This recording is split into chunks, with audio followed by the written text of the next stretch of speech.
Okay, இந்த நாள் ஒரு வசனத்தை பார்க்கலாம். யோவான் 7வது அதிகாரம் 37 40 படிக்க போகிறோம்.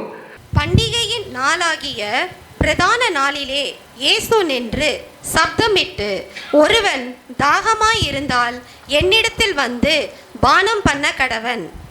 ஓகே, ஆண்டவர் என்ன பண்ணுறாரு? இயேசு கிறிஸ்து ஒரு பண்டிகையில் இருக்காரு. அது கடைசி நாள் அந்த பண்டிகை. இப்போ உதாரணத்துக்கு நம்ம கிறிஸ்துமஸ் எல்லாம் கொண்டாடிட்டு இருக்கோம், இல்லை ஈஸ்டர்லாம் கொண்டாடிட்டு இருக்கோம்னு வச்சுங்களேன். அந்த நாள் ஒருத்தர் வந்து கத்திட்டு, தாகம் உள்ளவன் என்னிடத்தில் வந்து தண்ணியை குடிங்க. இப்போ நான் கத்துறேன், யாருக்கெல்லாம் தண்ணி தாக்கமோ, இப்போதான் எழுச்சிங்க தானே, கத்தன உடனே வந்து என்கிட்ட தண்ணி குடிச்சிட்டு போங்க அப்படின்னா எப்படி இருக்கும்? வீடெல்லாம் அரேஞ்சா இருக்கு, ஒரே கூத்தாட்டமா இருக்கும். இல்லை பர்த்டே ஃபங்க்ஷன் வச்சுப்போமே, பர்த்டேலாம் நடந்துட்டு இருக்கு, திடீர்னு ஒருத்தர் கத்துறாரு, தாகம் உள்ளவன் என்னிடத்தில் வந்து தண்ணியே குடி. கோவரமா வராதா? என்னடா இது, இவ்வளோ கோவப்பட்டு ஏன் கத்துறாரு? சாப்பாடுக்கு பாட்டு சரியில்லையா, பருப்பு வைக்கலையா? அப்படிதான் ஏசப்பா கத்திருக்கிறாரு. தாகம் உள்ளவன் என்னிடத்தில் வந்து தண்ணியே குடியுங்கள் அப்படிதானே போட்டிருக்கு. திருப்பி தமிழ சத்தமா படிங்க. பண்டிகையின் நாளாகிய பிரதான நாளிலே, பிரதான முக்கியமான நாள் அன்னைக்கு கத்துறாராம். இயேசு நின்று உட்கார்ந்து விடல, நின்று கொண்டு சத்தமிட்டு, ஒருவன் தாகமாக இருந்தால் என்னிடத்தில் வந்து பானம் பண்ண கடவன். அப்போ அவருக்கு அவ்வளோ கடுப்பு யார் ஏத்தி விட்டாங்க? பண்டிகையை கொண்டாடுறது தப்பா, கிறிஸ்துமஸை கொண்டாடுறது தப்பா, ஈஸ்டரை கொண்டாடுறது தப்பா? ஆனா அந்த மத்தியில நம்ம தாகம் தப்பா போச்சுன்னா கர்த்தருக்கு கோவம் வருது. கோபமா கேட்கிறார், ஆக்ரோஷமா, என்ன தண்ணி தாகம் இருந்தா என்கிட்ட வாங்க, தாகம் உள்ளவன் என்கிட்ட வந்து தண்ணியை குடிங்கள். தண்ணி குடிக்கல என்னையா பிரச்சனை? நான் இஷ்டம் தான் குடிப்பேன், இஷ்டம் குடிப்பேன். அடுத்தது படிங்களேன். வேத வாக்கியம் சொல்லுகிறபடி என்னிடத்தில் விசுவாசமாய் இருக்கிறவன் எவனோ அவன் உள்ளத்தில் இருந்து ஜீவனுள்ள தண்ணீர்கள் ஓடும் என்றார். அப்போ தாகம் ஒண்ணு இருக்கு, ஏன் இடத்துல வாங்க குடிங்கன்றாங்க. கரெக்டா? அதுக்கப்புறமா விசுவாசத்தோட இருந்தா நம்மளோட எங்க இருந்து ரிவர்ஸ் ஆஃப் லீவிங் வாட்டர் உள்ளுக்குள்ள இருந்து வருமா. இன்னைக்கு தலைப்பு என்னன்னா, செய்தியோட தலைப்பு தாகம். தாகம்னா இருக்கா தெரியுமா? தாகம்னா என்னன்னு தெரியுமா? நாங்களாம் அந்த காலத்துல கிரிக்கெட் ஆடுவோம், வெயில கம்னலிலாம் ஆடிட்டு இருப்போம். வரும் யாராவது இந்த போர்வெல் தண்ணி தெரியும்ல, போர்வெல் அந்த காலத்துல இருந்துச்சு, இப்ப இருக்கா இல்லையா தெரியல, அடிச்சுட்டே இருக்கணும். அந்த இரும்பு நாத்தத்தோட ஒரு தண்ணி வரும், எல்லாரும் சேர்ந்து 10 பேர் இந்த 10 பேரும் போய் அந்த தண்ணியில தலையை வச்சுப்போம், வாயை வச்சுப்போம். நீங்க ஆடி இருக்கீங்களா கிரிக்கெட்டு? இல்ல வெயில நீங்க ஆடி இருந்தீங்கன்னா பண்ணியிருப்பீங்க. அடுத்தது வெயில் நாட்கள் ஆடும் போது கரும் ஜூஸ் இருக்கும். இப்பதான் பிளாஸ்டிக் கப்பெல்லாம் அப்பெல்லாம் வந்து இந்த கிளாஸ் இருக்கும்ல, கிளாஸ்ல பார்த்துருக்கீங்களா, எச்ச பண்ணி அப்படியே கொடுப்பாங்க. சுகர் கேன் ஒருத்தர் குடிச்ச உடனே அந்த கிளாஸ் பாட்டில அந்த கப்பை தண்ணியில சும்மா அழைச்சி கொடுப்பாங்க. அப்ப எவ்வளவு தாகம் இருக்குன்னா, எவன் எச்ச கப்பை குடிக்கிறோம் எவன்னு தெரியாது, நமக்கு அந்த கிளாஸ் கிடைச்சா போதும்னு சொல்லிட்டு காத்துட்டு இருப்போம். அடுத்தது எங்க ஸ்கூல்ல வந்து இலவச சாப்பாடு போடுவாங்க. இலவச சாப்பாடு போட்ட உடனே தட்டுக்கு பார்த்துட்டே ஒரு 10 தட்டு 15 தட்டு தான் இருக்கும். அதுல பசங்க சாப்பிட்டுருவாங்க. பிசிபல்ல போடுறாங்கன்னா அதை பார்த்துட்டே இருப்போம். அவன் சாப்பிட்டு முடிச்சு அவன் சரியா கூட கழுவ மாட்டான், ஏன்னா அது ஓசி சாப்பாடுல அவன் நல்லா நக்கி சாப்பிட்டுருவான். இப்படி நக்கி எல்லாம் சாப்பிட்டுட்டு அந்த தட்டை எடுத்துட்டு போய் சும்மா இப்படி அலசிட்டு கொடுப்பாங்க. NCCல அது மாதிரி பண்ணுவாங்க, அதுவும் பார்த்துருக்கோம். அப்போ தாகம் பசி இருந்தா என்ன நடக்கும்னா அதெல்லாம் பார்க்கவே மாட்டோம். ஒரு உதாரணம் சொல்லிட்டா, ஒரு ஹாஸ்பிட்டல் போயிருந்தோம். அங்க ஒரு அப்பா வந்து தண்ணி எச்ச பண்ணி சப்பி குடிச்சிட்டு இருந்தாரு. நான் பார்த்துட்டே இருந்தேன். எங்க அம்மாக்கு தாகம் போல போயிட்டு தண்ணி குடிச்சிட்டாங்க. எங்க அம்மா எவ்வளவு சுத்தவ பார்த்தோம்னாக்கா அப்படியெல்லாம் குடிக்கவே மாட்டாங்க. தாகம் இருந்துச்சுன்னா அதெல்லாம் தெரியவே தெரியாது. அப்புறமா சொன்னேன், இப்போதான் நீ போறதுக்கு முன்னாடி ஒரு அப்பா வந்து சப்பி குடிச்சாரு, அதுல தான் நீ குடிச்சனாக்கா. அப்படியே பார்த்துட்டு பரவாயில்ல.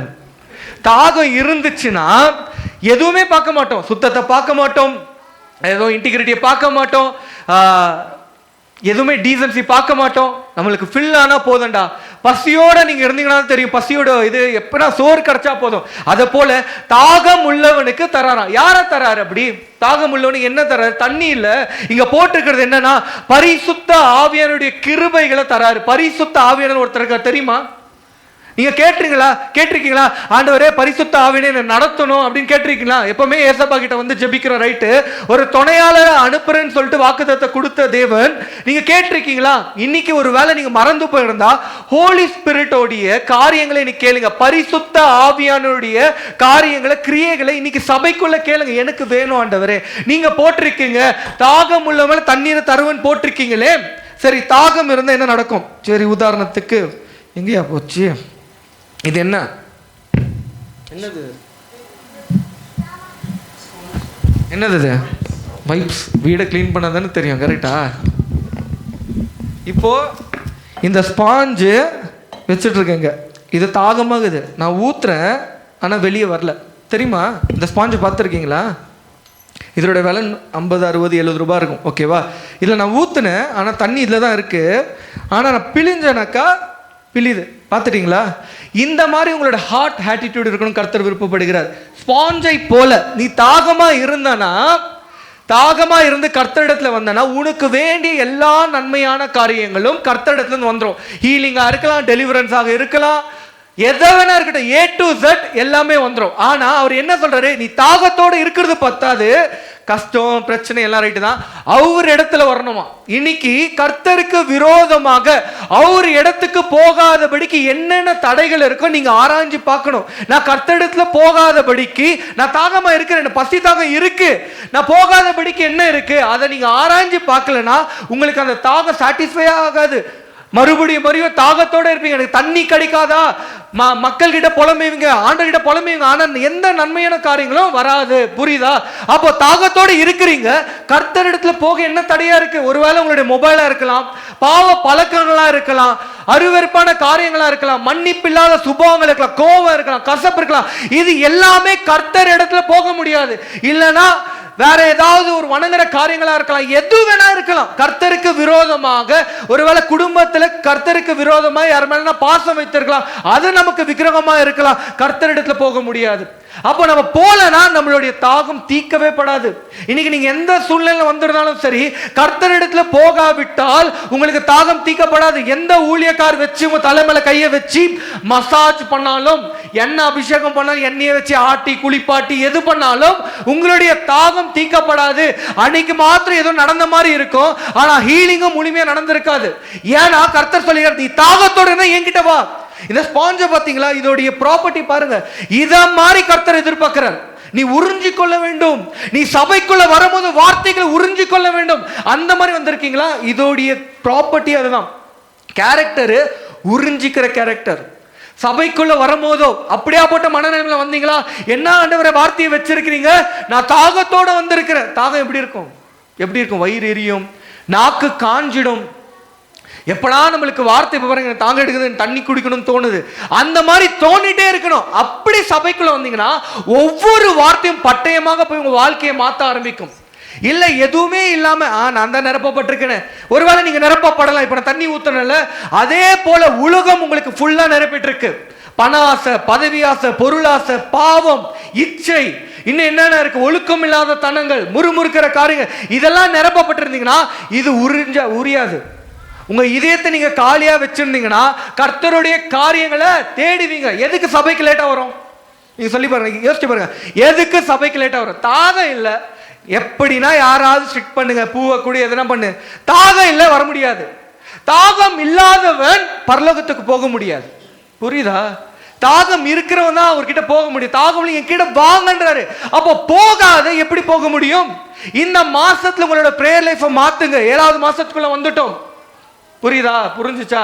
இன்னைக்கு கேளுங்க, பேசிட்டு நீ கேட்கணும், ஆவியானவரே முழுமையான காரியங்களை என்ன நிரப்புங்க. நான் ஞானஸ்தானம் எடுத்த நாட்கள் அல்ல, இன்னைக்கு எனக்கு முழுமை வேணும், உங்களுக்குள்ள இருக்கிற எல்லா நன்மையும் நான் புசிக்க வேண்டும்னு நீங்க கேட்கணும். அடுத்த வசனம் படிக்கலாமா? தம்மை விசுவாசிக்கிறவர்கள் அடைய போகிற ஆவியை குறித்து இப்படி சொன்னார். இயேசு இன்னும் மகிமைப்படாதிருந்தபடியினால் பரிசுத்த ஆவி இன்னும் அருளப்படவில்லை. இவர் யாரை பத்தி பேசுறாராம்? இப்ப தாகம் இருந்தா என்ன வரும் உங்களுக்கு? என்ன வரும் சொல்லுங்களேன், நீங்க சொல்லுங்களேன். பரிசுத்த ஆவி. கொஞ்சம் ஃபயரா சொல்லுங்க பார்க்கலாம். நான் எவ்வளவு கத்தி பேசுனேன், கொஞ்சம் கத்தி சொல்லுங்க. யார் வருவாங்களா? பரிசுத்த ஆவி. ஐயோ, ஆவியானவர் போயிடுவாரு. கத்தி சொல்லுங்க. பரிசுத்த ஆவியானவர் கொடுக்கிறேன்னு சொல்லிட்டு இவ்வளவு வசனத்தை கொடுத்திருக்கிறாரு. இதுக்காக இன்னைக்கு கேளுங்க. ஒருவேளை அபிஷேகம் இல்ல, வரங்கள் இல்ல, அந்நிய பாஷை பேச முடியல, அப்படியே குழந்தைத்தனமா இருக்கணும்னா கேளுங்க. கண்டிப்பா கர்த்தர் கூட தாகத்தோட கேட்கணுமா? நாக்கு காஞ்சினா தண்ணி எங்கனாலும் நக்கிடும். கரெக்டா இல்லையா? 10 நாள் தண்ணி குடிக்கல, ஒரு நாள் ஃபுல்லா தண்ணி குடிக்கல, மோரி தண்ணியா இருந்தாலும் குடிச்சிடும். சில பேர் இந்த ஜங்கல் எல்லாம் சர்வைவர் சீரீஸ்லாம் பண்ணுவாங்க, அங்க தண்ணியே இருக்காதான். நான் இந்த நேஷனல் ஜியோகிராஃபி சேனல் டிஸ்கவரியில் பார்த்துருக்கேன். அவருடைய என்ன சிறுநீரை பாட்டிலில் பிடிச்சு அவர் குடிச்சாராம். அது டாக்குமெண்ட்ரியில இருக்கு. அப்போ தாகம் ஒரு மனுஷனை என்ன பண்ணும் பார்த்தீங்களா? அப்போ தாகத்தோட நீங்க சபைக்குள்ள வந்தீங்கன்னா இருக்கிற காரியத்தெல்லாம் நக்கி விடுவோம், சக் பண்ணிடுவோம். ஆண்டுக்கு என்னென்ன காரியங்களுக்கு உறிஞ்சிடுவோம். அப்படியே இந்த ஸ்பாஞ்சை போல எதுவுமே விட மாட்டோம். அப்போதான் அந்த பரிசுத்த ஆவியானவருடைய முழுமை நமக்குள்ள இருக்குமா. அடுத்ததாச்சா இன்னொரு வசனத்தை பார்க்கலாம். லூக்கு 11:5-13 படிக்க போறோம். லூக்கு 11:5-13. பின்னும் அவர் அவர்களை நோக்கி, உங்களில் ஒருவன் தனக்கு சிநேகிதனாய் இருக்கிறவனிடத்தில் பாதி ராத்திரியிலே போய், சிநேகிதனே, என் சிநேகிதன் ஒருவன் வழி பிரயாணமாய் என்னிடத்தில் வந்திருக்கிறான், அவன் முன் வைக்கிறதற்கு என்னிடத்தில் ஒன்றும் இல்லை. ஓகே, இப்போ இந்த வசனத்தை போட்டிருக்காரு. ஒரு பேரபிள சொல்றாரு. ஒரு ஃப்ரெண்டு கிட்ட நீங்க போறீங்க, உங்க ஃப்ரெண்டு தூங்கிட்டு இருக்காரு. என் ஃப்ரெண்டு இன்னொரு ஃப்ரெண்டு வந்திருக்கான், அவனுக்கு நான் சோறு வைக்க முடியல, வீட்டில் சாப்பாடு இல்லை. மிட் நைட்டை போய் தட்டுறீங்க கதவை. நீங்க போய் தட்டுனீங்கன்னா அவன் என்ன சொல்லுவான்? ஃப்ரெண்டு, உங்க ஃப்ரெண்டு என்ன சொல்லுவாங்க? போடா நான் எதுக்கடா வந்த அப்படின்லாம் இல்லை, திறக்க மாட்டாங்க. மிட் நைட் போயிட்டு உங்க ஃப்ரெண்ட் வீட்டில் போயிட்டு நீங்க வந்து என்ன கேட்குறீங்க? என் வீட்டில் சோறு இல்லை, என் ஃப்ரெண்டு வந்துட்டு இருக்கான், அவனுக்கு நான் சாப்பாடு வைக்கணும், உன் வீட்டில் இருந்தா கொடு அப்படின்னு கேட்குறீங்க. யாரெல்லாம் தருவீங்க? எப்படி நான் வந்து கேட்குறேன், உங்கள் வீட்டில் மிட் நைட் வந்து நான் கேட்குறேன், நீங்கள் தருவீங்க? முத்துவோ நோட்டட் வந்து கேட்பேன். நடு நைட்டு இன்னும் யார் கேட்குறது? ஏட்ரியன், உனக்கு சோறு பண்ண வருமாடா? நீங்களும் கொடுப்பீங்களா? சரி, நீங்கள் பிஸ்னஸ் நடத்துறீங்க, 1 மணிக்கு எங்கேயோ இரிட்டேட் ஆகாம ஆகாதா? நடு நைட்டு அப்படிதான் போட்டிருக்கு, எதுவுமே இல்லை நீ போ அப்படின்னு சொல்லிட்டு நண்பன் வந்து அனுப்பிச்சு விட்டு வரான். அடுத்தது இன்னொரு வசனம் போட்டிருக்கு, பர்சிஸ்டண்டா. அது அந்த வசனத்தை படிங்களே. கேட்டுக்கொண்டே இருந்தால் ஃப்ரெண்டு கொடுத்துருவானா? அதை படிங்க ஐயா. என் சிநேகிதன் ஒருவன் வழி பிரயாணமாய் என்னிடத்தில் வந்திருக்கிறான், அவன் முன் வைக்கிறதற்கு என்னிடத்தில் ஒன்றுமில்லை, நீ 3 அப்பங்களை எனக்கு கடனாக தர வேண்டும் என்று கேட்டுக்கொண்டான். அடுத்தது, வீட்டுக்குள் இருக்கிறவன் பிரத்யுத்தரமாக, என்னை தொந்தரவு செய்யாதே, கதவு பூட்டியாயிற்று, என் பிள்ளைகள் என்னோடு கூட படுத்திருக்கிறார்கள், அடுத்தது நான் எழுந்திருந்து உனக்கு தரக்கூடாது என்றான். பின்பு தனக்கு அவன் சிநேகிதனாய் இருக்கிறது நிமித்தம் எழுந்து அவனுக்கு கொடாவிட்டாலும் தன்னிடத்தில் அவன் வருந்தி கேட்கிறது நிமித்தமாவது எழுந்திருந்து. இப்ப பாருங்க, கேட்டுங்க. வருந்தி கேட்கறதுனால என்ன பண்ணிட்டாரா? எழுந்திருந்து அவனுக்கு தேவையானதை கொடுப்பான் என்று. இப்ப புரியுதா? ஒருவேளை உங்களுக்கு அபிஷேகம் இல்ல, எனக்கு ஆவியானுடைய உணர்வு இல்ல, இருக்காரா இல்லையான்னு தெரியல, வாழ்க்கை மாறனா, வருந்து கேட்டுட்டே இருக்கணுமா? ஃப்ரெண்டு கிட்ட கேட்கிற மாதிரி கேட்டுக்கொண்டே இருந்தால் அவர் கொடுத்துருவாராம். நீங்க கேட்டிருக்கீங்களா? வருந்து கேட்டிருக்கீங்களா? இன்னைக்கு இன்னொரு 2 வருஷம் சபைக்குள்ள வந்துட்டு இருக்கீங்க, ஒரு உணர்வும் இல்லை, ஆவிக்குரிய வாழ்க்கையில வளர்ச்சி கிடையாது, இன்னும் ஞானஸ்தானத்தை பத்தி அறிவு கிடையாது, எவ்வளவு போதனை பண்ணாலும் இருக்கிற இடத்திலே இருந்துட்டு அப்படியே போறாங்க. குடு குடு குடு அப்படி மின்னல் மாதிரி வருவாங்க, குடு குடு மின்னல் மாதிரி போயிடுவாங்க. வளர்ச்சி இருக்காது ஆவியில. கேட்டிருக்கீங்களா? வருந்தி கேட்பது, மனசை உடைச்சு கொடுப்பா, என் ஃப்ரெண்டுக்கு வேணும்பா, எனக்கு வேணும்பா. இன்னைக்கு கடனை தான் அப்படி கேட்போம். குர்ரா டே நாளைக்கு குத்துறேன்டா, லோன் போட்டு குர்ரா, டே சைன் போட்டு குர்ரா. ஒருத்தர் நல்லா இருந்தா பிடிக்காது நமக்கு, நீ சைன் போட்டு குர்ரா, டே சைன் மட்டும் போட, டான்னு 10ஆம் தேதி கட்டிடுறோமா. ஆனா அது எந்த 10ஆம் தேதின்னு தெரியாது, எந்த மாசம்னு தெரியாது. வாங்குற வரைக்கும் அப்படிதான், குடு குடு குடுன்னு அதை மட்டும் வாங்குவாங்க. ஆனா இங்க போட்டிருக்கு, ஆவி பத்தி நீங்க கேட்டிருக்கீங்களா? ஆவியானவரை பத்தி கேட்டிருக்கீங்களா? எனக்கு வேணும் ஆண்டவரே, ஆவியானவருக்குள்ள இவ்வளவு நன்மைகள் இருக்கு, எனக்கு வேணும் ஆண்டவரே, துணையாளர் போட்டிருக்கீங்க, வேணும் ஆண்டவரே, இப்படியாப்பட்ட வாஞ்சை வேணுமா? கேட்டுட்டே இருக்கணும். இன்னைக்கு கேளுங்க, இப்ப நான் பேசிட்டே இருக்கல, உங்க இதயத்துல உங்களுடைய சவுண்ட் ஆண்டவர்கிட்ட பேசிட்டே இருக்கணும். ஆண்டவர் எனக்கு கொடுங்க, என்ன நம்பி கொடுங்க, எனக்கு ஆவியானவர் வேணும், அந்த ஆவியானோட முழுமை வேணும், வற்புறுத்தி கேளுங்க. எப்படி என்ன வசனம் போட்டிருக்க? அந்த வார்த்தை என்னங்க? வருந்தி கேட்பதான். பர்சிஸ்டண்டா கேட்டுட்டே இருங்க. கொடுத்தா குடில்னா விடு, வந்தா வாடி வரா கட்டி போடின்னுவாங்களே, அது மாதிரி வந்தா வா, இல்லைன்னா போ, நான் பிரிஞ்சு வாழ்றே போகணும், அது மாதிரி இல்லை. வருந்தி கேட்டுக்கொண்டே இருப்பதான். கேட்கும் போது கர்த்தர் கொடுப்பார். அதை கேட்க ஆரம்பிங்க ஜெபத்துல. அடுத்தது ஐயா அப்படியே படிங்க. மேலும் நான் உங்களுக்கு சொல்லுகிறதாவது, கேளுங்கள் அப்பொழுது உங்களுக்கு கொடுக்கப்படும், தேடுங்கள் அப்பொழுது கண்டடைவீர்கள். இந்த வசனம் எல்லாருக்கும் தெரியும் தானே? கேளுங்கள் கொடுக்கப்படும், தேடுங்கள் கிடைக்கப்படும், அப்புறமா தட்டுங்கள் திறக்கப்படும். தட்டுங்கள் அப்பொழுது உங்களுக்கு திறக்கப்படும். எது கேட்கணும், எது திறக்கணும், எதை பார்க்கணும், எதுக்கு? கேளுங்கள் கொடுக்கப்படும். இது வரைக்கும் நமக்கு என்ன சொல்லி கொடுத்துருக்குறாங்க? கேளுங்கள் வேலை கேளு கொடுக்கப்படும், தட்டுங்கள் தட்டிக்கினே திறந்துடும். அப்புறமா வேற என்ன உங்களுக்கு சொல்லி கொடுத்துருக்காங்க? தேடுங்கள். தேடுங்கள் தேடிட்டே இரு. என்ன தேட போற? பொண்ணை தேட போற, பையனை தேட போற, வாழ்க்கை ஃபுல்லா இதே ஆயிடும். தேடிட்டே இரு. அப்புறமா அடுத்தது படிங்க வசனம். ஏனென்றால் கேட்கிறவன் எவனும் பெற்றுக்கொள்ளுகிறான். கேட்கணும். டிஸ்கவுண்ட் ஒன்னா கேட்கணும். டிஸ்கவுண்ட் ஒன்னா கேட்கணும்.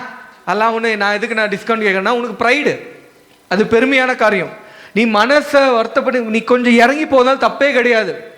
கேட்குறவன் தாழ்மையாக கேட்பான், எனக்கு இது மாதிரி இருக்கு. இன்னைக்கு நிறைய பேர் வந்து மியூசிக் கிளாஸ் ரெஜிஸ்டர் பண்ணல, கஷ்டம் கூட இருக்கலாம். ஆனால் கேட்கணும் ஒரு மனசே கிடையாது.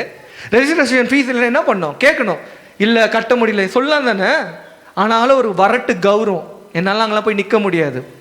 நீங்கள் மனுஷன் கிட்டே வந்து உங்களால் நிற்க முடியல அப்படின்னா ஒரு சபை போதகர்கிட்டேனா நீங்கள் கர்த்தரிடத்துல தயவு கேட்க மாட்டீங்க. ஆண்டவரே நீ கொடுத்தா குடியில்னா விடு, இப்படி தான் இருப்பீங்க. கடவுள் சில வாட்டி காலத்துக்கு முன்னாடி காலத்தில் சின்ன வயசுலலாம் ட்ரெயின் பண்ணுவார். சில பேரை கேட்கும்படியாக விடுவார். என்னை என் வாழ்க்கையில் விட்டுருக்காரு, கெஞ்ச விட்டுருக்காரு.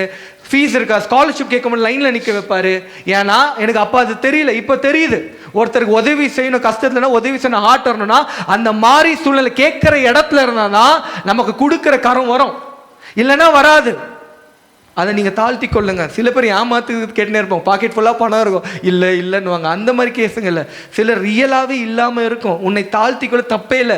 இன்னைக்கு டீனேஜ்லேருந்து அது வந்துருச்சு. நான் ஏன் கேட்கணும்? என்னெல்லாம் கேட்க முடியாது, அதெல்லாம் முடியாது. என்ன நினைப்பாங்க? என்ன ஆயிடுச்சு உனக்கு? கர்த்தரே எல்லாருடைய காலை வந்து கழுவிட்டு போனாராம் இல்லை, அவர் அவளை தாழ்த்திக்கிறாரு. நமக்கு என்ன வரட்டு கௌரவம்? சபைக்குள்ள என்ன வரட்டு கௌரவம் தெரியல. அடுத்தது படிங்க ஐயா.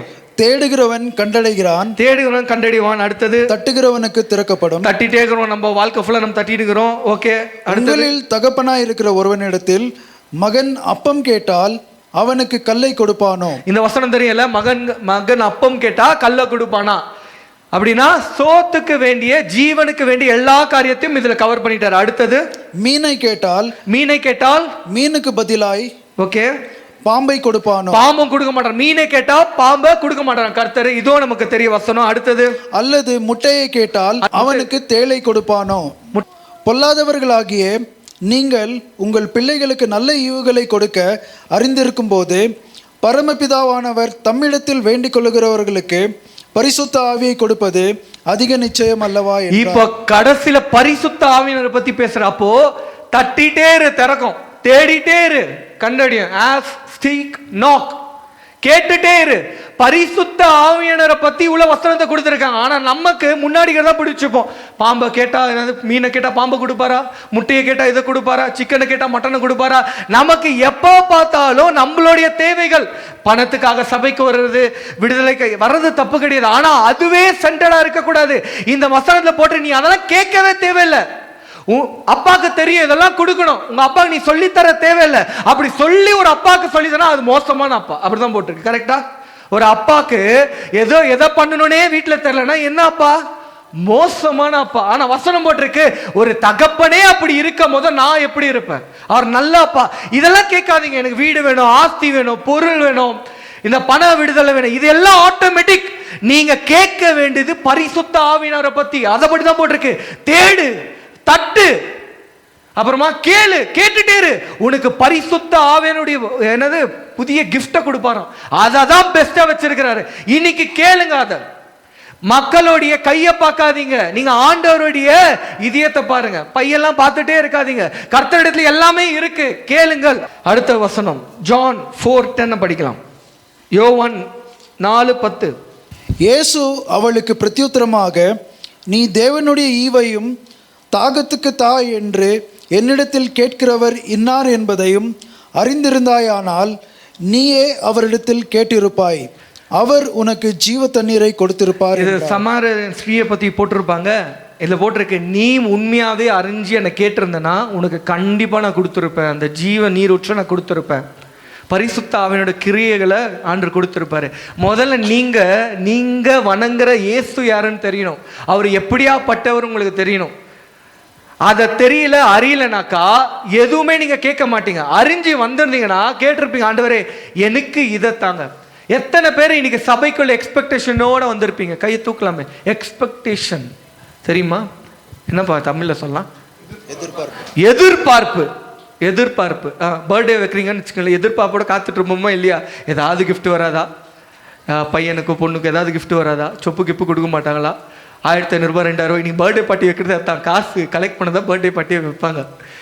யாரும் வந்து ஓசியில் போய் சாப்பிட்டு பாருங்களேன், மூஞ்சை காட்டிட்டு திருப்பி கூடவே மாட்டாங்க. எதிர்பார்ப்போடு வந்திருக்கிறோமா? அந்த எதிர்பார்ப்பு இருக்கா? இன்னைக்கு எல்லாம் பணத்து மேலே தான் எதிர்பார்ப்பை வச்சிருக்கிறோமே, மக்கள் மேலே எதிர்பார்ப்பை வச்சிருக்கோம். கர்த்தர் மேலே எதிர்பார்ப்பு இருக்கா? உனக்கு விடுதலை வேணும்னு எதிர்பார்ப்பு இருக்கா? என் குடும்பம் மாறணும் எதிர்பார்ப்பு இருக்கா? என் பிஸ்னஸ் மாறணும், நான் வாவில வளரணும் அந்த எதிர்பார்ப்பு இருக்கா? அந்த எதிர்பார்ப்போடு வந்திருக்கீங்களா? அது வீட்டிலே ஆரம்பிச்சிடும். ஒரு வாரத்துக்கு சபைக்கு வர்றதுக்கு முன்னாடியே அந்த எதிர்பார்ப்போடயே வருவீங்க. இல்லைன்னா சபையில வந்து தூங்குவீங்க, தூங்கிட்டே இருப்பீங்க. எதிர்பார்ப்போட உள்ள வாங்கல். அடுத்ததையா இந்த வசனத்தையும் படிச்சிடலாம். 11:5 ஆயிடுச்சு, சீக்கிரம் முடித்து விடுகிறேன். எபேசியர் 5:18. துன்மார்க்கத்திற்கு ஏதுவான மதுபானம் வெறி கொள்ளாமல் ஆவியினாலே நிறைந்து சங்கீதங்களினாலும் கீர்த்தனைகளினாலும் ஞான பாட்டுகளினாலும் ஒருவருக்கொருவர் புத்தி சொல்லி கொண்டு உங்கள் இருதயத்தில் கர்த்தரை பாடி கீர்த்தனம் பண்ணி. குடிக்காத, துர்மார்க்கமான காரியத்தை பண்ணாத. குடிச்சுட்டே இருந்தீங்கன்னா நீ உனக்கு நரகம் வெயிட்டிங்கா இருக்கு. துர்மார்க்கமா துர்மார்க்கத்துக்கு அப்படின்னு சொல்ல, கொடூரமான பாவத்தில் நீ பண்ணாத. ஆவில நிறைஞ்சி ஆவிக்குரிய பாடல்கள் கேட்கும்படியாக. ஆவிக்குரிய பாடலை கேட்டிருக்கீங்களா ஐயா? இன்னும் எத்தனை பேர் இன்னும் சினிமா பாடல்கள் கேட்டுட்டு இருக்கீங்க? கைத்துக்கலாமா?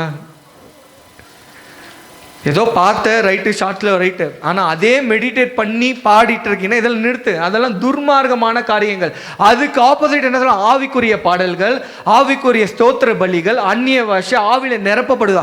அப்போ ஆவியானவரை பெற்றுக்கொள்றது மாத்திரம் கிடையாது, ஆவியில நிரப்பப்படணுமா? நிரப்பப்பட்டிருக்கீங்களா? அப்ப நிரப்பப்படலான்னா ஆவியானவருக்குள்ள லிமிட் இருக்கு. அப்படின்னா இப்ப இருக்கு, அப்புறமா இல்லை அப்படின்னா காலி ஆகும். அப்ப ஆவியானல அனுதினமும் நிரப்பப்படுகிற ஒரு அனுபவம் இருக்கு. being filled with the holy spirit. இதை கேட்டிருக்கீங்களா? அனுதினமும் அதுல ஒரு அடையாளம் தான் அந்நிய பாஷை. அந்நிய பாஷையில பேசிட்டே இருக்கும் போது ஆவில ஒரு மாற்றுதல் வர ஆரம்பிக்கும், நமக்கு நிறைவு தெரிய ஆரம்பிக்கும். கேட்டிருக்கீங்களா? ஆண்டவரே இன்னைக்கு நான் நிரப்பப்பட்டிருக்கேனா? உங்க வீட்டில் வந்து 30 நாளுக்கு முன்னாடி நாங்களாம் முன்ன என்ன பண்ணுவோம்னாக்கா, எங்கள் ஏரியாவில் வந்து தண்ணியே இருக்காது. அப்போல்லாம் கம்பெனியில் தண்ணி இருக்காது. யாராவது ஒரு வீட்டில் வந்து தண்ணி விடுவாங்க. அந்த குடத்தை எடுத்துகிட்டு கொண்டு போய் லைனில் போய் நிற்கணும். குடத்தெல்லாம் வந்து லைனில் வச்சுட்டு வெயிட் பண்ணிட்டு இருப்போம். அப்படின்னா தண்ணி ரொம்பறதுக்கு ஒரு 10 குடம் தான் விடுவாங்க அந்த வீட்டம்மா. ஒரு 50 காசுக்கு இல்லை ₹1 ஒரு குடம் அப்படின்னு. அந்த தண்ணிக்காக காத்து கொண்டு இருப்போமா. அந்த மாதிரி நீங்கள் கர்த்தரிடத்தை காத்திருக்கீங்களா? ஆண்டவரே இன்னைக்கு நான் அந்த நிறைவை பெற்றுக்கொண்டனா? இன்னைக்கு பரிசுத்த ஆவியை என்னை நடத்தி இருக்கிறீங்களா? எனக்கு அந்நிய பாஷையில பேசும்போதே தெரியும், அவங்க பேசிட்டே இருக்கும் போது உங்களுக்கே தெரியும் பலன் இருக்கா இல்லையா. அந்த நிறைவை கேளுங்க. சபைக்கு அப்படியே வந்துட்டு எந்த விடுதலையும் இருக்காது. புரியுதா? நிறைவா கேளுங்க. இன்னைக்கு கேளுங்க, ஆண்டவரே நிரப்பி அனுப்புங்க, நிரப்பி அனுப்புங்க. அது ஒரு வாரம் தாங்கும், அடுத்த வாரம் திருப்பி வந்து ஃபில் ஆகும். சபைக்கு வராம இருந்தா நீங்க தாகத்தோடு இருக்கணும். ஐயோ நான் இன்னைக்கு சபைக்கு வரலையே, துடிக்கணும் மனசெல்லாம். நான் இன்னைக்கு வரலையே, என்னுடைய இணைப்புல நான் துண்டிக்கப்பட்டு உள்ளனே. அட்லீஸ்ட் ஆன்லைனா பார்த்துணும். நான் வயசானவங்களை சொல்லிட்டு இல்லை, பெரியவங்களை சொல்லிட்டு இல்லை, ஒரு வாரம் வரல உங்களை இதயம் துடிச்சு கொண்டே இருக்கணும். போன வாரம் ஆன்லைன் மெசேஜ், யாரெல்லாம் சபைக்கு வரல? போன வாரம் தூக்கலாமே, யாரெல்லாம் சபைக்கு வரல? ஆன்லைன் மெசேஜ் கேட்டிங்களா? கேட்டவங்க விட்டுருங்க, கேட்காதவங்க பதில் சொல்லி கேட்டிங்களா? இதுதான் நீங்களும் சபைக்கும் இருக்கிற இணைப்பு. உனக்கு துடிக்கல, என் வீடுறா அது, என் வீட்டில் என்ன சோறு போட்டிருப்பாங்கடா எனக்கு தெரியணும். அதுதான் துடிப்பு, அதுதான் தாங்கும். நீ நிரப்பப்படுவ. இல்லைன்னா அப்படியே அவுட் சைடர் மாதிரி இருப்ப. நீ வருவ அப்படியே ஆயின்னு சொல்லிட்டு போவ. ஒரு இணைப்பை இல்லாத காரியத்துக்குள்ள மாட்டிக்கொள்ளும், சிக்கிக்கொள்ளும். இதெல்லாம் மாற்றணும். சரி, அடுத்தது வந்து ஆக்ட்ஸ் 2:4. அவர்கள் எல்லோரும் பரிசுத்த ஆவியினாலே நிரப்பப்பட்டு ஆவியானவர் தங்களுக்கு தந்தருளின வரத்தின்படியே வெவ்வேறு பாஷைகளிலே பேசத் தொடங்கினார்கள். புரியுதா? அப்போ பரிசுத்த ஆவியானோட நிறைவு வரும்போது என்ன வருமா? இப்ப நீங்க சொல்லுங்க, என்ன வருமா? அந்நிய பாஷை வருமா? அப்ப நீங்க சபைக்குள்ள இருக்கிறீங்கன்னா அதை கேட்கணும். அது வாயை மூடிட்டு இருந்தா வராது, சத்தமிட்டு அழுவணும். இன்னைக்கு ஒப்பாரி வைக்கும் போது அழுவோம், சண்டை போடும் போது வாய் இவ்வளோ பெருசா இருக்கும். ஆனா சபைக்குள்ள இப்படி இருக்கும், அமைதியா இருக்கும். வாயை விரிவாய் திறந்து பேசுறதுக்கு ஒரு நேரம் இருக்கும்போது நீங்க துதிக்கணும் ஆண்டவரை பார்த்து. எனக்கு தாகமாக ஆண்டவர் பத்தல, ஊத்துங்க ஊத்துங்க. நீங்க கேட்கணும், அடி வயிற்றுல இருந்து கேட்கணும். அப்போ அந்த புதிய பாஷை வரும், குழந்தை பாஷை போல வரும். நீங்க ஸ்தோத்திரம், நீங்க அந்த வார்த்தை மாதிரி தாத்தா தோத்தோ அப்படிலாம் வர ஆரம்பிக்கும், அது புதுசு. அடுத்தது அந்நிய பாஷை பெற்றுக்கணும், விட்டு கொடுத்து பேசும் போதும். இந்த ப்ரிப்பரேஷன் ப்ரேயர்லாம் ஏன் நீங்க நிக்க வச்சோம் தெரியுமா? இர்ரெஸ்பான்சிபிளாக இருக்கிறோம். உன் வாயை நீ யூஸே பண்ண மாட்டேன், எதுக்கு வந்து உட்காருங்க? கரெக்டா? வாய் இருக்கிறது யூஸ் பண்ண தானே. அட்லீஸ்ட் நீங்க விட்டு கொடுத்து அந்நிய பாஷையில பேசும் போதோ நீங்க ஆவியில நிரப்பப்படுவீங்க. அடுத்தது இந்த ரெலம் மாறப்படும். அதுக்கு தான் வாயை விரிவாய் திறந்து பேசுன்றாங்க. நீ தண்ணி உண்மையா தாக இருந்துச்சா வாயை திறந்துரும். யாரும் சொல்ல தேவையில்லை. என்னை பசிக்குது ஆண்டவர், என்னை நிரப்பிடுங்க. இன்னைக்கு நான் இந்த ஒருவேளை இதுதான் கடைசி ஞாயிற்றுக்கிழமையா இருந்தா எப்படி கேட்டிருப்போம்? நமக்கு ஒரு உரிமை இருக்கு. அடுத்த வாரம் நாளைக்கு நான் உயிரோட இருப்பேன், நான் என்ன பாவம் பண்ணாலும் சபையில தூங்கலாம், நான் உயிரோட இருப்பேன் அப்படின்னு நினைக்கும் போதோ இந்த தாகலம் குறைஞ்சு போயிட்டே இருக்கும். கேளுங்கள். அப்ப அந்நிய பாஷை வருமா? நிரப்பும் போதோ நிரப்பப்படும் போதோ அந்நிய பாஷை புது புது வார்த்தைகளா வர ஆரம்பிக்குமா? அடுத்தது அப்போஸ்தலர் நடவடிக்கை அதே சாப்டர்ல படிக்கலாம், 2:8 படிக்கலாம். அப்பொழுது பேதுரு பரிசுத்த ஆவியினாலே நிறைந்து அவர்களை நோக்கி, ஜனத்தின் அதிகாரிகளே, இஸ்ரவேலின் மூப்பர்களே. இப்போ யாருக்கு சொல்றாரு? இப்ப அங்க இருக்கிற அதிகாரிகளுக்கு போல்னஸா பேசுறாரு. அப்போ ஒருவேளை தைரியம் இல்லாம இருந்தீங்கன்னா, எதுக்கு எடுத்தாலும் எனக்கு பயமாகுது பயமாகுது பயமாகுது சொல்லிக்கிறாங்களா விட்ட? பயமாகுது, இப்ப செத்துருவோன்னு பயமாகுது, அப்ப செத்துருவோன்னு பயமாகுது, நடந்தா பயமாகுது. வாரத்துக்கு எத்தனை பயம் தான்? நீங்க பரிசுத்த ஆவியால் நிரப்பப்பட்டிருந்தா போல்னஸ்னால நிரப்பப்பட்டிருப்பீங்களாம். பீட்டர் எப்படி இருந்தார்? அவருடைய வாழ்க்கை ஆவியானால் நிரப்பப்பட்டோட போல்டா இருந்திருக்காரு. இப்போ புரியுதா? இது வரைக்கும் நீங்க பயந்தாங்கொழியா இருந்திருக்கலாம். ஆவியான நிரப்பப்பட்டா போல்னஸ் ஆட்டோமேட்டிக்கா வரும். ஸ்டேஜ் ஃபியர் போயிடும், மக்களை ஃபேஸ் பண்ற ஃபியர் போயிடும். ஏன் நிறைவு வரலாம்? ஜெபிக்கிறது இல்ல, ஜபம் இல்ல, வேதத்தை வாசிக்கிறது கிடையாது, கர்த்தர் கொடுக்கிற நேரம் இல்ல, பயம் ஆளிகை செய்யதான் செய்யும். நீங்க எப்போ ஆவியானருக்கு இடம் கொடுக்கலையோ பயமும் திகிலும் நம்மள மூடிக்கணும். புரியுதா? அப்ப நிறைவோடு இருந்தீங்கன்னா இந்த பயம் இருக்காது, போல்னஸோட இருப்பீங்க. ஸ்பிரிட் ஆஃப் போல்னஸ் நமக்குள்ள இருக்க ஆரம்பிக்கும். அடுத்தது 4:31 படிக்கலாம். அவர்கள் ஜெபம் பண்ணின போது அவர்கள் கூடியிருந்த இடம் அசைந்தது. அசைந்ததான். அப்ப நீங்க ஜெபிக்கிற ஜெபம் சபையில ஏதாவது ஒண்ணு அசைக்கணும். அதுக்கு நான் கையெல்லாம் ஆட்டி அடிச்சிடாதீங்க. ஏதோ ஒண்ணு மாற்றுதல், அது அப்படியே உம்முன்னே போயிடாதீங்க சபைக்குள்ள. நீ ஜெபிக்கும் போது அசைவு உண்டாகுமா? ஆவில செத்து போயிருக்கிற மனுஷன் தான் சேர்ல வந்து உட்காந்து அப்படியே டேக் ஆஃப் ஆயிடுவாரு. நல்ல வேலை நமக்கு பாதி சேர் தான் கொடுத்துருவோம். கரெக்டா? தலை வைக்கிற மாதிரி இல்லை, இன்னும் குஷன் உள்ள சேர் தான். அதுதான் வாய் தந்துடணும், அந்த பல்லோலிக்கு விடணும், அப்படியே தூக்கிடும். ஆவியில ஜீவனில் வச்சுக்கல, அது அப்படியே சாயம் கொஞ்சம் கொஞ்சமா, அப்படியே கொஞ்சம் கொஞ்சமா இந்த தொப்பை முன்னாடி வரும். இப்படி இப்படி இப்படி அப்படியே அப்படியே அப்படியே அட்ஜஸ்ட் பண்ணி என்னன்னு தெரியல, இருக்கிற சேர்லயே கம்ஃபர்டபுள் ஆயிட்டாங்க மக்கள். அது அப்படியே எனக்கு கூட உட்காருவேன், அது கம்ஃபர்டபுளா இல்லை, இது கம்ஃபர்டபுளா, இன்னும் இது மாதிரி சேர் போட்டால் என்ன பண்ணுவாங்க தெரியல மக்கள். அப்படியே வாய் திறந்த வேண்டிதான். அப்படின்னா ஆவி செத்து போயிருக்கு. சபைக்குள்ள வந்த உடனே கட்டன்றீங்கள, ஆவி செத்து போயிருக்கு.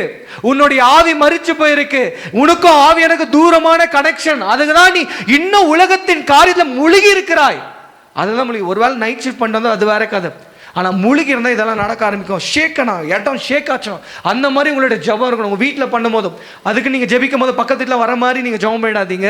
ஆனா அசைவு உண்டாகப்படணுமா, அந்த மாதிரி ஜபம் இருக்கட்டும். அடுத்த வசனம் அப்போஸ்தலர் நடவடிக்கை 6:3. ஆதலால் சகோதரரே, பரிசுத்த ஆவியும் ஞானமும் நிறைந்து நற்சாட்சி பெற்றிருக்கிற 7 பேரை உங்களில் தெரிந்து கொள்ளுங்கள், அவர்களை இந்த வேலைக்காக ஏற்படுத்துங்கள். ஓகே, ஒரு ஊழியத்துக்கு செலக்ட் பண்றாங்க. 7 பேரை செலக்ட் பண்ணுங்க. நற்சாட்சி இருக்கணுமா? ஊழியத்துக்கு வாஞ்சப்படுறீங்கல்ல, நற்சாட்சி இருக்கணுமா? சாட்சி உங்க மேல. இவன் வாயை திறந்தா உண்மைதான் சொல்லுவான். இவன் புழுகு மூட்டடா, எப்போ பார்த்தாலும் சிரிச்சுட்டே போய் சொல்லுவான்னா நீ வேஸ்ட்டு, தண்டம், பொய் நாக்காது, புழுதான் பூத்து போய்க்குது. கரெக்டா? பொய் யார் பேசுவா? பொய்யே இருந்தா. அடுத்து நற்சாட்சி இருக்கணுமா? 7 பேரை செலக்ட் பண்ணுமா? அடுத்தது எப்படி இருக்கணுமா? படிங்கம்மா. அது நற்சாட்சி, பரிசுத்த ஆவியானுடைய நிறைவு, விசுவாசம். என்ன ஊழியத்துக்கு தெரியுமா? பந்தி விசாரிக்க தெரியுமா? சோறு போடுற வேலை. சோறு போடுற வேலைக்கு இவ்வளோ பெரிய கேரக்டர் இருக்கு. இன்னைக்கு எல்லாருக்கும் இந்த ஸ்டேஜ் மேல ஆசை. நம்ம சபையில் அப்படியெல்லாம் இல்லை, நம்ம மற்ற சபையை சொன்னேன், நம்ம சபையில் இதெல்லாம் ஆசை இருக்கா? நற்சாட்சி இருக்கா தூ அப்படின்ற மாதிரி நம்ம வாழ்வோம். உண்மையை உத்தமத்தோட தொடக்கம் அது கிடையாது. முழுமையான ஆவியானவருடைய கிரியை இருக்கா? Full of the Holy Spirit. அதே எப்பனா தான் கண்ணை மூடி ஜெபிக்கும். ஆனா பெரிய பெரிய ஆசைலாம் கேட்கும். நான் கையை வச்சா 10 பேர் விழணும், நான் இப்படி செய்யணும். முழுமையான ஆவியானவருடைய முழுமை, ஃபுல் ஆஃப் ஹோலி ஸ்பிரிட் இருக்கா? அடுத்தது விசுவாசத்தோட இருக்கணுமா? இது இருந்தா என்ன கொடுப்பாங்க சபைக்குள்ள? சோறு போடுறதான். அப்போ பேக்கப்க்கு, பாட்டு பாடுறதுக்கு இன்னைக்கு நம்ம ஆட்கள் ஜபமே இல்லை. என்ன ஆனல் பத்த போகுது? ஜபமே இல்லைன்னா செத்து போயிருக்கிறோம் ஆவிக்குரிய வாழ்க்கையில. உரைக்கணும். நான் பைபிள் தொட்டு ரொம்ப நாள் ஆச்சுன்னா அது உரைக்கணும். அந்த உணர்த்துதல் இருக்கணும். ஐயோ நான் ஜபமே பண்ணலையே, நான் ஆண்டரை பத்தி நினைக்கலையே, நான் மாய்மாலமா இருக்கிறேனே, எனக்கு தாகமே இல்லையே. தாகம் இல்லாதவன தான் எதுவுமே ஃபீலிங் தெரியாது. ஏன்னா உலகம் ஏதோ முழுகிட்டு இருக்குன்னு அர்த்தம். ஏன்னா இந்த ஸ்பாஞ்ச் ஆல்ரெடி நிரம்பு போயிருக்கு. ஏதோ உலகத்தின் தண்ணீராக, உலகத்தின் போன், உலகத்தின் மயக்கம், எது வேணா இருக்கலாம். அது நிரம்பிச்சுன்னா நீங்க தாகமா இருக்க மாட்டீங்க. இது ஃபுல்லா இருந்துச்சுன்னா, இது நிறைஞ்சிடுச்சுன்னா இது உரியாது தண்ணியை. அப்ப நீங்க அப்படி தாகம் இல்லாத மாதிரி எதெல்லாம் உங்களை உறிஞ்சி கிடக்கு, என்ன கிடக்கு, அதை யோசிங்க. அப்படி இருக்காதீங்க. பந்தி விசாரிக்கிறதுக்கு இப்படி இருக்கணும். அப்ப ஊழியத்துக்கு ஆசைப்படுற பிள்ளைகள், ஊழியம் செய்து கொண்டிருக்கிற பிள்ளைகள், வசனத்தை படிக்கிற பிள்ளைகள் எப்படி இருக்கணுமா? நற்சாட்சியாக இருக்கணுமா? நற்சாட்சி. நம்ம வாயை திறந்தாவே எங்களோட காயத்தெல்லாம் கட்டுற மாதிரி இருக்கா. இவங்க பைபிள் படிச்சாவே நம்மளோட புண்ணெல்லாம் ஆடுறா, அது நற்சாட்சி. இதுவா பைபிள் படிக்கும் போது இப்படி இப்ப வாயை திறந்தா கூவ மாதிரி இது எப்படி இருக்கும்? நான் பைபிளை சும்மா தான் சொல்றேன். நாக்கு சரியா இருக்கணும், வாழ்க்கை சரியா இருக்கணும். பந்தி விசாரிக்க ஸ்டாண்டர்டை பாருங்க. இன்னைக்கு நிறைய பேர் சொல்லுங்க, எனக்கு இதை கொடுக்கல அதை கொடுக்கல. இருக்கா? இது ப்ரூவ் பண்ணுங்களேன் இருக்குன்னு. நான் ஃபுல் ஆஃப் ஹோலி ஸ்பிரிட் அப்படியே ஆடினே வா. விசுவாசம் இருக்கா? இது நடு சாட்சி இருக்கா? உங்க குடும்பத்துல சாட்சி சொல்லுவாங்களா? என் பையன் இப்படி, என் பொண்ணு இப்படி கீழ்படுகிறான், அம்மா அப்பா கீழ்படுகிறான், இதெல்லாம் சொல்ல முடியுமா? எதுவுமே இல்லை. எப்படி ஊழியத்துக்கு ஆசைப்படுறோம்? பந்தி விசாரிக்க எப்படியா? அப்போ ஆவியானவருடைய முழுமையாக தான் பந்தி கூட நம்மள சப்ளை பண்ண முடியுமா? அடுத்தது படிக்கலாம். நாங்களோ ஜெபம் பண்ணுவதிலும் வேத வசனத்தை போதிக்கிற ஊழியத்திலும். ஜெபம் பண்ணுவதிலும் எதுக்கு 7 பேர் அப்பாயின்மெண்ட்? அவங்க என்ன பண்ண போறாங்களா? அப்பாயின்மெண்ட் போதிக்கிறதுல என்ன பண்ணுவாங்களா? பிரசங்கம் பண்ணல இன்வால்வ் ஆக போறாங்களா தேவனுடைய காரியத்தை? இப்ப யோசிச்சு பாருங்க. முழுமையான ஆவியானவரின் வரங்கனால, முழுமையான விசுவாசத்தினால பந்திய போடுறானா. இன்னைக்கு நம்ம என்ன பண்ணிருப்போம்? எனக்கு இவ்வளோ கிஃப்ட் இருக்குது, எனக்கு இவ்வளோ டேலண்ட் இருக்குது, நீ பிரசங்கம் பண்ண போயிடுவியா? நீ என்னை கண்டுபிடிச்சல, சோறு போட கண்டுபிடிச்சல, சோறு ஆயிட்ட பிறகு என்ன பிரசங்கம் பண்ண விடு. கேட்டிருப்போமா? கேட்டிருக்க மாட்டோமா? 7 பேர் டிரான்ஸ்லேஷன், இந்த எந்த வேலை கர்த்தருக்கு பண்ணாலும் முழுமையா ஆவியானுடைய செயல் இருக்கணுமா? அப்ப ஆவியானோட ஒரு அடையாளம் தான் அந்நிய பாஷை. அது இருக்கணும்ல. பிரசங்கம் பண்றாங்களா, அவங்க பிரசங்கத்துக்கு போறாங்களா, இவ்வளோ கிருபியை வச்சு அவங்க வேலைக்கார வேலையை பார்க்குறாங்க. அப்போ எவ்வளோ டேலண்ட், எவ்வளோ கிஃப்ட் இருந்தாலும், அதுதான் சொல்றல, முழுமையா இருக்கிறவன் தாழ்த்தி கொள்வான், முழுமையா இருக்கிறவன் வேலைக்காரன் ஆயிடுவான். இந்த பாதி அறவேக்காடு கால்வாசி இருக்கிறது தான் எனக்கு தான் எல்லாம் வேணும், எனக்கு தான் எல்லாம் அங்கே போட்டிருக்கு. முழுமையாக இருக்கிறவன் சவுண்டே போட மாட்டான், அப்படியே அமைதியா இருப்பான், தன்னை தாழ்த்தி கொள்ளுவான், தன்னை வேலைக்காரனை போல மாத்திக்கொள்ளுவான் ஊழியத்தில். அப்படி இருக்கணுமா? புரியுதா? முழுமையை ஆண்டுகிட்ட கேளுங்க. அடுத்தது படிக்கலாம். இந்த யோசனை சபை எல்லோருக்கும் பிரியமாய் இருந்தது. ஓகே, அந்த சபைக்கு பிரியமா இருந்துச்சான். நம்ம அப்படி போட்டா எப்படி இருக்கும்? நல்லா கிஃப்ட் டேலண்ட். நீங்க மேனேஜரா இருக்கீங்க, இல்ல வைஸ் பிரசிடென்ட் இருக்கீங்க, எல்லாம் கிஃப்ட் டேலண்ட், ஹோலி ஸ்பிரிட் எல்லாம் இருக்கீங்க. உங்களை வேலைக்கார வேலையை வச்சுட்டே தேய்ச்சிட்டு இருந்தா என்ன பண்ணுவீங்க? வா கக்கூஸ் கல்லு, வா கக்கூஸ் கல்லு, வா கக்கூஸ் கல்லு. ஒரு வருஷமா உங்களை பாத்ரூம் கல்லு விட்டா எப்படி இருக்கும்? உங்களை தாழ்த்தி கொள்ளுங்கள். அடுத்தது பார்க்கலாம். அப்போஸ்தலர் நடவடிக்கை 7:55. அவன் பரிசுத்த ஆவியிலே நிறைந்தவனாய் வானத்தை அண்ணார்ந்து பார்த்து தேவனுடைய மகிமையையும் தேவனுடைய வலது பரிசுத்தில் இயேசுவானவர் நிற்கிறதையும் கண்டு. பரிசுத்தான நிரப்பப்பட்டால் கர்த்தருடைய காரியங்களை நீங்க பார்க்க ஆரம்பிப்பீங்க, தரிசனங்களை பார்க்க ஆரம்பிப்பீங்க, ட்ரீம்ஸ் வர ஆரம்பிக்கும், பரலோகத்தின் காரியங்கள் வர ஆரம்பிக்கும். திடீர்னு கர்த்தர் பேச ஆரம்பிப்பார், குடும்பத்தை பத்தி பேச ஆரம்பிப்பாரு, குடும்பத்துல வருகிற ஆபத்தை பத்தி பேச ஆரம்பிப்பார். அது பரிசுத்த ஆவியோட நிரப்புதலுடைய லிமிட். நீங்க மாற மாற மாற அதுக்கு ஒரு லெவல்ஸ் இருக்கு. அப்படியே நீங்க அதுல சாட்டிஸ்ஃபைடு, இவ்வளவு வந்துருச்சு, நான் ஒரு கனவை பார்த்துட்டேன், அது உனக்கு தாகமா இருக்கணும், நான் இன்னும் வளரணும், இன்னும் வளரணும். ஒரு கனவு வருதா, இன்னும் பேசுங்க ஆண்டவரே, இன்னும் பேசுங்க ஆண்டவரே, தேசத்தை குறித்து பேசுங்க, நான் ஜெபிக்கணும் ஆண்டவரே, குடும்பத்தை குறித்து பேசுங்க, நான் ஜெபிக்கணும் ஆண்டவரே, என் பிள்ளைகளுக்கு எந்த ஆபத்தோட பேசுங்க ஆண்டவரே. நீ கேட்டினா கர்த்தர் கண்டிப்பாக உணர்த்துவார். அடுத்து 9வது அதிகாரம் 17-18. அப்பொழுது அனனியா போய் வீட்டுக்குள் பிரவேசித்து அவன் மேல் கையை வைத்து, சகோதரனாகிய சவுலே, நீ வந்த வழியிலே உனக்கு தரிசனமான இயேசுவாகிய கர்த்தர் நீ பார்வையடையும்படிக்கும் பரிசுத்த ஆவியினாலே நிரப்பப்படும்படிக்கும் என்னை அனுப்பினார் என்றான். அடுத்தது, உடனே அவன் கண்களிலிருந்து மீன் செதில்கள் போன்றவைகள் விழுந்தது. அவன் சவுலுக்கு என்ன ஆயிடுச்சு? பவுல மாறத்துக்கு முன்னாடி கண்ணு பிளைண்டடா இருக்காரு. அவருடைய செதறெல்லாம் இன்னும் பிளாக் ஆயிருக்கு. பரிசுத்த ஆவியானவரை பெற்றுக்கொண்டு அந்த நிறைவுல இருக்கும் போது உன்னுடைய பார்வை கழுகு பார்வையா மாறும். உனக்கு தப்பு எது ரைட் எதுன்னு தெரியும். உனக்கு வெளிச்சம் எது இருள் எதுன்னு தெரியும். நீ சபைக்குள் இங்கே வர்ஷிப்பு, அப்புறமா மண்டே டு ஃப்ரைடே போய் பப்புக்கு போயிட மாட்டோம். உனக்கு தெரியும், உணர்ந்து அது இருள், நான் போகக்கூடாது, அது தப்பான காரியம். பப்புக்கு போய்க்கிறீங்களா? பப்பு எப்படி இருக்கும்? எனக்கு ரொம்ப நாள் டவுட்டு. கலர் ஆகுமா? நீங்கள் போனீங்களா பிரதர்? என்னை கூட்டே போல. எந்த இடத்துக்கு போனோன்னு உங்களுக்கு தெரியணும். இருளில் நான் இருக்கக்கூடாது, கண்டிப்பாக தெரியும்.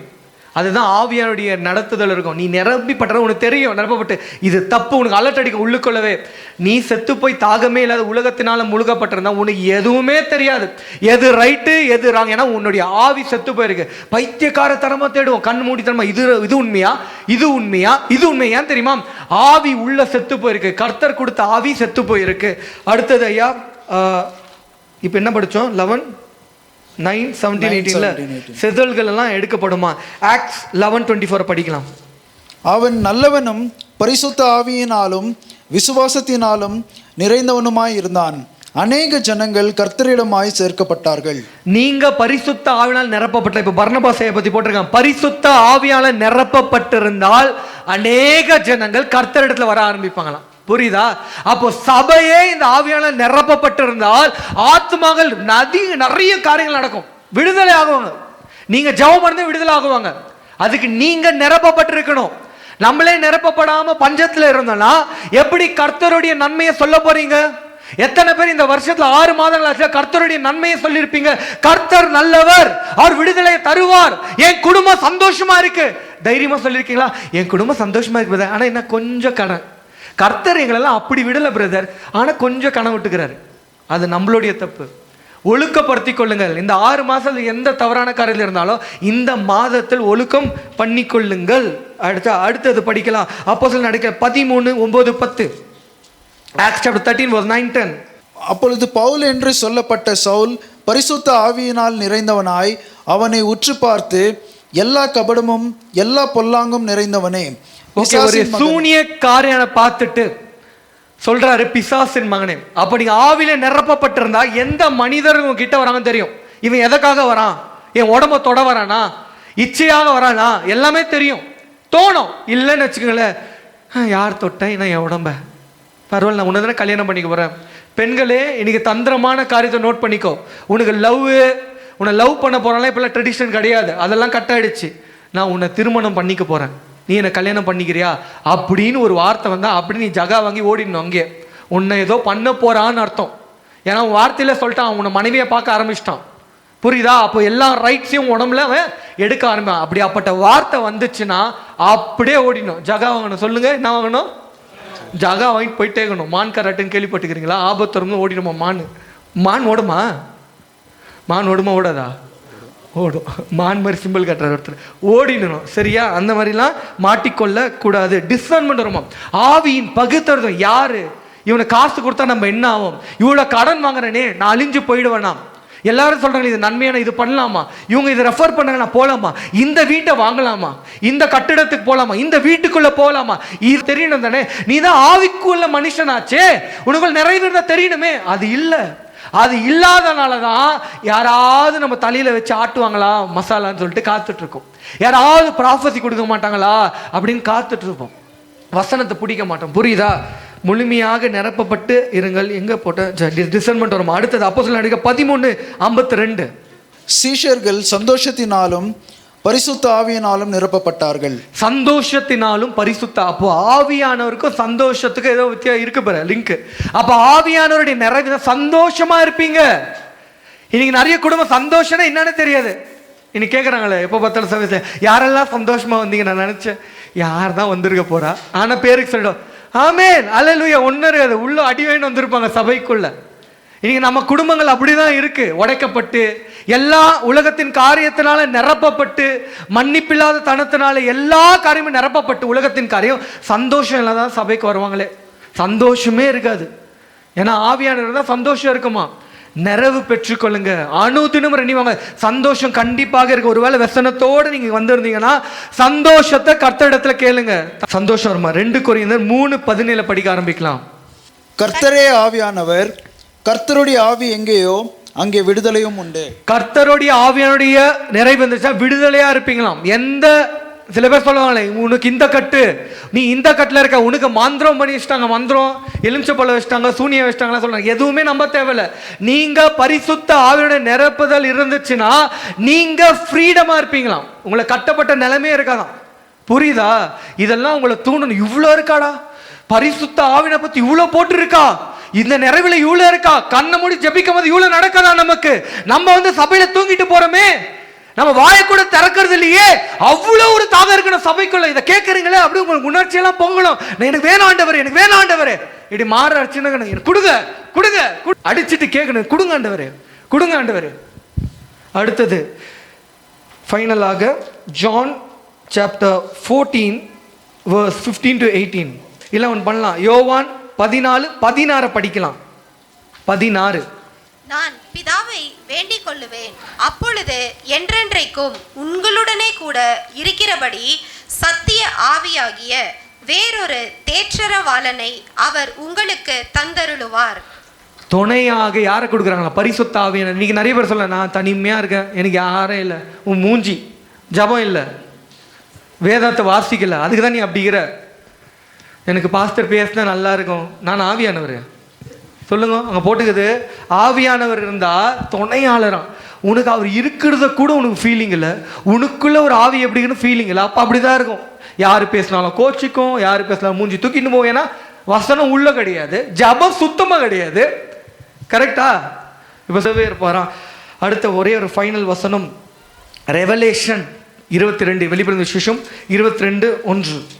பின்பு பளிங்கை போல தெளிவான ஜீவ தண்ணீர் உள்ள சுத்தமான நதி தேவனும் ஆட்டுக்குட்டியானவரும் இருக்கிற சிங்காசனத்திலிருந்து புறப்பட்டு வருகிறதை எனக்கு காண்பித்தான். அப்ப எங்க இருந்து பரிசுத்த ஆவியானவர்னா, அங்க போட்டிருக்கு சிங்காசனத்திலிருந்து, பரலோகத்துல அந்த பலிபீடத்துல இருந்து, த்ரோன் ஆஃப் காட்ல இருந்து அந்த பரிசுத்த ஆவியுடைய நிறைவு வரலாம்.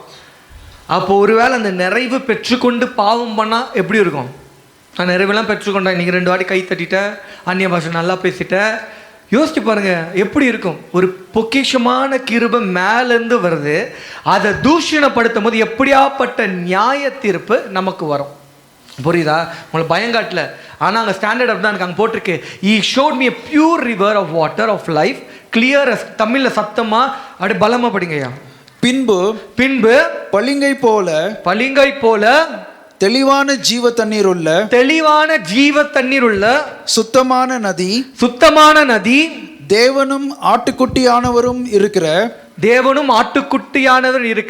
சிங்காசனத்திலிருந்து புறப்பட்டு வருகிறதை எனக்கு காண்பித்தான். அப்போ சிங்காசனத்துல பிதா குமாரன் இயேசு கிறிஸ்து இருக்கிற இடத்துல இருந்து இந்த நதி வரலாம். அப்போ ஒரு டைம் நிறைவு கை தட்டுறோம்ல, ரபபன்னு உருண்டுட்டு பிடிக்கிறது.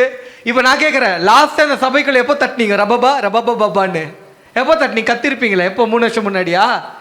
அது கொடுத்த அந்த நிறைவுல உண்மையா இருந்தீங்களா? ஜெபிச்சிங்களா? ஐயோ ಒಂಥರ ಆಗ್ತದೆ, ಒಂಥರ ಆಗ್ತದೆ, ಚಳಿ ಆಗ್ತದೆ நான் சொல்லுவல. எப்படி இருந்துச்சு? நல்லா இருந்துச்சு. இப்போ எங்க இருக்கு? இப்போ அதை கேட்பாங்க, நான் உனக்கு நிறைவு கொடுத்தனே, 3 வருஷத்துக்கு முன்னாடி உன்னை நிரப்புனேனே, அது அடுத்த வாரம் நீ கண்டினியூ பண்ணியா? நல்லா ஜெபம் பண்ணிய 2 நாள் கான்ஃபிடன்ஸ் இங்க வச்சோமே, ஃபாஸ்டிங் பிரே டைம்ல நல்லா இருந்தியே. இன்னைக்கு சபைக்குள்ள செத்து போயிருக்கா ஜெபம் தான். 21 நாள் ஜெபம் நல்லா ஜெபிப்பீங்க, அது உணர்வே இல்லை. இப்படி திட்டியெல்லாம் யாரும் சொல்லவே கூடாது, கடினமெல்லாம் சொல்லவே. உனக்குள்ள புரியணும், எனக்குள்ள ஆவில ஏதோ ஒரு சோகம் நடக்குது, எனக்குள்ள தாக்குதல் நடந்துட்டு இருக்கே, என்ன ஆண்டவர் இது? உனக்கு அப்பதான் தாகமா நீ கேட்ப. அவ்வளோ பெரிய கணக்கு கேட்பாங்க பரலோகத்துலேருந்து. உங்கள் வீட்டில் காவிரி தண்ணி வந்தால் எவ்வளோ கணக்கு கேட்குறாங்களா இல்லையா? நீ வந்து வண்டியை கழுவக்கூடாது, பெங்களூர் ரூல்ஸ் வந்துருந்துச்சு, பஞ்ச நாட்கள் வந்திருக்கும் போதோ நீ என்ன பண்ணணும், வண்டியை கழுவக்கூடாது, ரோட்டில் பண்ணக்கூடாது, பைப் கனெக்ஷன் எடுத்துருவோம். காவிரி தண்ணிக்கே அப்படின்னா பரிசுத்த ஆவியானுடைய நிறைவு வரும்போது எப்படியாப்பட்ட கணக்கு கேட்பாங்க. அப்போது மனம் திரும்புதல் இருக்குது, நிறைவு இருக்குது. கேளுங்க ஐயா, இன்னைக்கு சபையாக கேளுங்க. இதை நீங்கள் பிடிச்சிட்டிங்கன்னா விடுதலை கண்டிப்பாக உங்களுக்கு ஹீலிங் நடக்கும், ஃபைனான்ஷியல் பிரேக் த்ரூ நடக்கும். இன்னைக்கு காசை தான் பார்க்குறோம். இதை முதல்ல பாருங்கள். ஆவியானவர் யார்? அவர் நமக்குள்ளே இருக்கிறார், நம்ம கூடவே இருக்கிறாரு, நமக்கு ஹெல்ப் பண்ணுவார். புரிஞ்சிச்சா? சரி, லாஸ்ட்டாக ரீகால் பண்ணிடலாமா? ஆவியானவர் உள்ளுக்குள்ளே வந்தால் என்னென்ன நடக்கும்? சீக்கிரம் சத்தமாக சொல்லுங்கள். முதலாவது யார் சொல்லுவீங்க? ஃபஸ்ட்டு சபைக்கு நோட் புக்கும் பெண்ணை கொண்டு வாங்க, இல்லைன்னா மறந்துட்டு போயிடுவீங்க. ஒன்று என்ன நடக்கும்? அந்நிய பாஷை ஒரு அடையாளம். ஓகே, தைரியம். ஓகே, அந்நிய பாஷை அடையாளத்துக்கு ஒன்று சொல்லிட்டா. நான் ஒரு ஊழியத்துக்கு போயிருந்தேன். அந்த ஊழியத்தில் வயசான ஒரு 75 வயசு தாத்தா. நான் அந்நிய பாஷை பற்றி பேசிகிட்டு இருக்கேன். அவர் இல்லை, அந்நிய பாஷையில் நீங்களாம் ஜெபிக்கணும், எல்லாம் வந்ததே நீ வயசானவங்க தான். அவர் ஒரு மூத்தவர், 75-80 இருக்கும் போல், அப்படியே உதறிந்தாங்கிறாரு. அந்நிய பாஷை பேசினா அவரில் எங்க அதுதான் வரலையே அப்படின்றாரு. நான் பார்த்தேன், எனக்கு துக்கமாக இருந்துச்சு. ஃபுல்லாக பொக்க பல்லு, ஆனால் மூத்த விசுவாசி, ஆனால் தெரியல. அப்போது அவர் குழந்தை மாதிரி டீச் பண்ணிவிட்டு ஜெபம் பண்ணும்போது அவர் அந்நிய பாஷையில் பேச ஆரம்பித்தார். இது ஏன் கிடைக்காதுன்னா அதோடைய ஞானம் இல்லாதபடிக்கு. நம்மளை பிசாசு அப்படி பண்ணிட்டான். மற்றவங்க பேசுகிறாங்களா, அவங்க நம்மளை ஜட்ஜ் பண்ணிட்டா, ஏய் நீ நிரப்பப்படணும், நீ பக்கத்து வீட்டில் தண்ணி வருதே நீ பார்த்துங்கிற, பக்கத்து வீட்டில் குடம் நிரம்பிச்சா பக்கத்தில் எப்படி இருக்காங்க, நீங்கள் நிரம்பணும்யா, நீங்கள் கண்ணை மூடி நீங்கள் பேச ஆரம்பிக்கணும். அது நிரப்பப்படாதவன் தான் அவன் சொல்லிடுமா, அந்த கனெக்ஷன் உண்மையாக இல்லையே, அது பேயா இருக்குமோ, இப்படி கையாட்டுது, இப்படியெல்லாம் அந்நிய பாஷை ஃபோர்ஸ் பண்ணுவாங்களோ, இப்படியெல்லாம் கேள்வி யார் தெரியுமா? இவர்களுக்கே தெரியும் நான் தகுதி இல்லைன்னு ஃபிக்ஸ் பண்ணிருப்பாங்க. எனக்கு தகுதி இல்லை ஆண்டவர். ஆண்டவர் ரத்தத்தால் கழுவப்பட்டிருக்கீங்களா? அதுதான் முதல் தகுதி, அது போதும். ஆண்டவரே என்னை நிரப்புனா கண்டிப்பாக நிரப்ப ஆரம்பிப்பார். அந்நிய பாஷை அடியலாம். அடுத்தது போல்ட்னஸ், தைரியமாக இருப்பீங்களாம். புரியுதா? தைரியம் இல்லாத ஸ்ரீகளே, எனக்கு அப்போ பயமாகுதுன்னா ஜபம் இல்லை, ஆவியனுடைய நிறைவு டெய்லி இல்லை போல்ட்னஸ் வருமா, தைரியமா இருப்பீங்களா? அடுத்தது நல்சாட்சி, சாட்சி உள்ள வாழ ஆரம்பிப்பீங்களா? நற்சாட்சி என்ன? பரிசுத்த ஆவியோட கிரியே இல்லைன்னு அர்த்தம். பொய், பித்தலாட்டம், மாயமலத்தனம், சண்டை, சபைக்குள்ள ஒன்று வெளியே ஒன்றா மாயமலத்தனம், ஆவியனோட கிரியே இல்லை. அடுத்தது விஷன், தரிசனங்களை பார்க்க ஆரம்பிப்பீங்க. அடுத்தது சந்தோஷம் பொங்குதே, பாடிக்கினே இருப்பீங்க. அது பாட மாட்டீங்க, மனசுல ஒரு இளைப்பாலை, காசு இருக்கோ இல்லையோ சந்தோஷமாக இருப்பீங்க. அடுத்தது விடுதலை. ஆமா, அடுத்தது full of faith, full of Holy Spirit. Discernment, பாவம் அவரோட சரக்கு காலி. வேற யாருனாக்கிறீங்களா சொல்லுங்க. டிசர்ன்மெண்ட், பகுத்தறிவு பண்ணுவோமா? அடுத்தது சந்தோஷம், ஃப்ரீடமாக இருப்போமா? ஹெல்ப்பர் கூடவே இருப்பாரு. புரிஞ்சுச்சா? இப்போ எழுந்து ஜெபிக்க போகிறோம்.